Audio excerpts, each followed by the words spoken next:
إن الله حيي ستير، فالستر بيد الله تبارك وتعالى، وقد قال النبي صلى الله عليه وسلم: من ستر مسلما ستره الله في الدنيا والآخرة.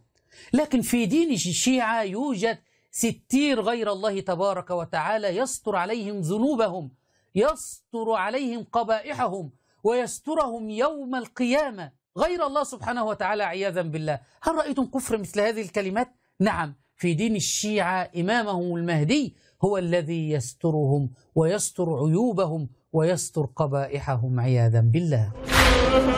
أئمتنا هم الذين يتجلى فيهم هذا المعنى جميل الستر.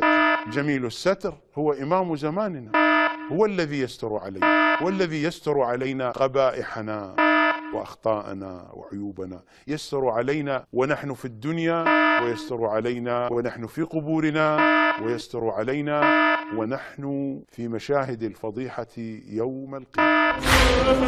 يستر علينا في الدنيا وفي قبورنا ويوم القيامة. إمامهم يستر علينا في هذا؟ خدعوك فقالوا علماء الشيعة مسلمون، وما هم إلا مجموعة من الزنادقة جلسوا فاخترعوا هذه الديانة السبائية ونسبوها إلى الإسلام. عمائم مزيفة.